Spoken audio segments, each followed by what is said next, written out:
एक गरीब किसान की कहानी।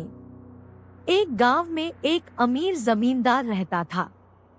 उसे अपने पैसों पर बड़ा घमंड था। जितने अधिक पैसे उसके पास थे, उतना ही वह कंजूस भी था।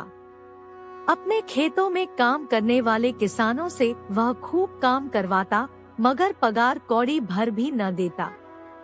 मजबूर गरीब किसान मन मारकर उसके खेत में काम करते। उसी गांव में रामू नामक एक किसान रहता था। उसके पास थोड़ी सी जमीन थी। उसी में खेती बाड़ी कर वह अपना और अपने परिवार का गुजारा चलाता था।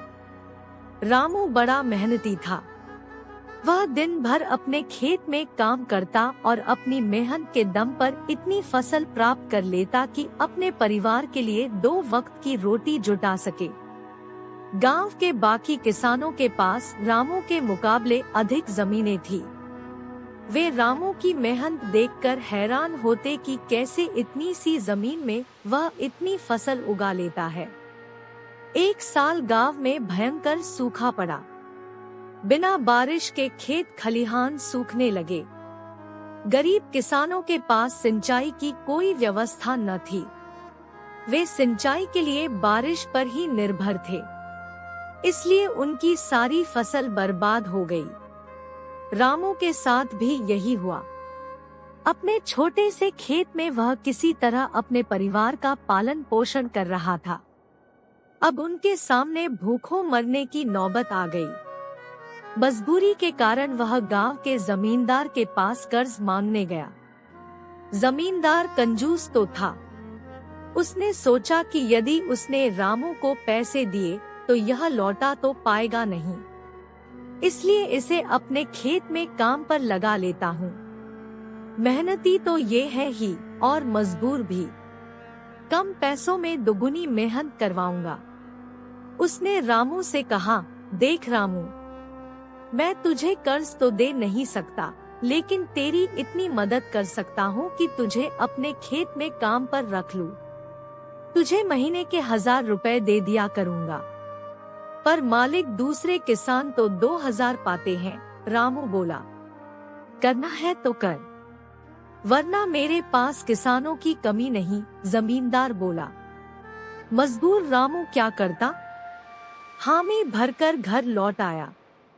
अगले दिन से जमींदार के खेत में काम करने लगा। मेहनती तो वह था ही। वह खूब मेहनत और लगन से काम करता। उसने 4 महीने का काम 2 महीने में ही कर दिया। यह देख जमींदार बहुत खुश हुआ, लेकिन इसके मन में मक्कारी जाग उठी। उसने सोचा कि 4 महीने का काम तो इसने 2 ही महीने में कर दिया, क्यों न इसे निकाल दूं। इससे मेरे 2 महीने के पैसे बच जाएंगे।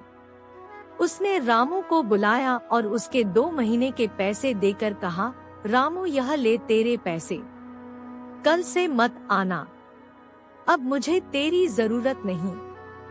ये सुनकर रामू परेशान हो गया। बड़ी मुश्किल से उसका घर चल रहा था। अब अपने परिवार का भरण पोषण कैसे करेगा।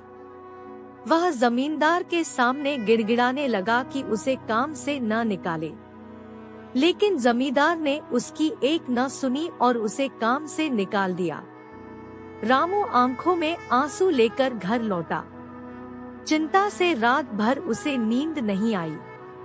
सुबह उठकर उसने फैसला किया कि वह फिर से जमींदार के पास जाएगा और उससे विनती करेगा कि उसे वापस काम पर रख ले। वह जमींदार के घर के सामने जाकर बैठ गया। सुबह उठकर जाट जमींदार अपने घर से बाहर निकला तो रामू को घर के सामने बैठा हुआ देखा।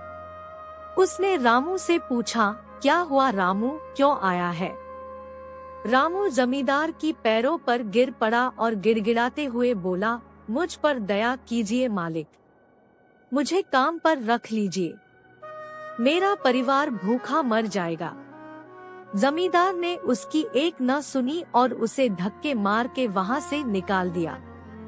रामू उस समय तो वहां से चला गया, लेकिन अगली सुबह फिर सेठ के घर के सामने जाकर बैठ गया। जमींदार ने उसे फिर बुरा भला कहकर भगा दिया। अब से रोज यही क्रम चलने लगा।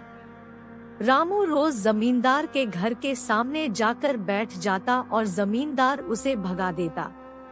पूरे गांव में इस बात की चर्चा होने लगी। सब जमींदार को भला बुरा कहने लगे।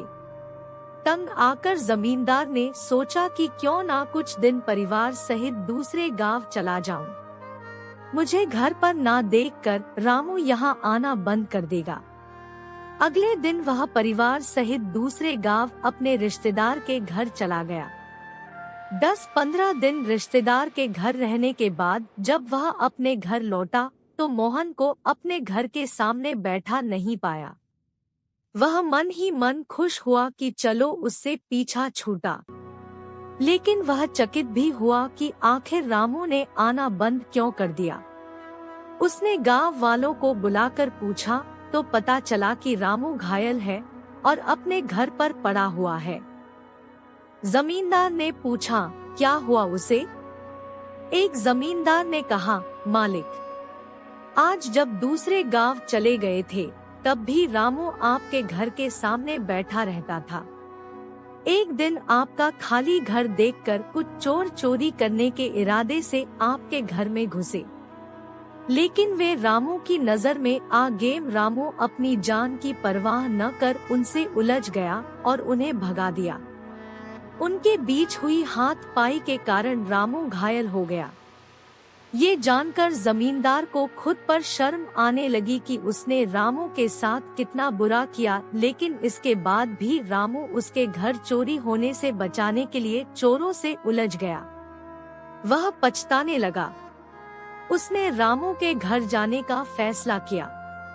वह रामू के घर पहुंचा तो देखा कि रामू बड़ी दयनीय अवस्था में चारपाई पर पड़ा हुआ है। उसके बच्चे भूख से बिलख रहे हैं। ये देख जमींदार का दिल भर आया। उसने रामू से अपने किए की माफी मांगी, उसका इलाज करवाया और ठीक होने के बाद अच्छी पगार के साथ उसे फिर से काम पर रख लिया। अगर आपको गरीब किशन की यह कहानी पसंद आए तो शेयर, कमेंट, सब्सक्राइब करें।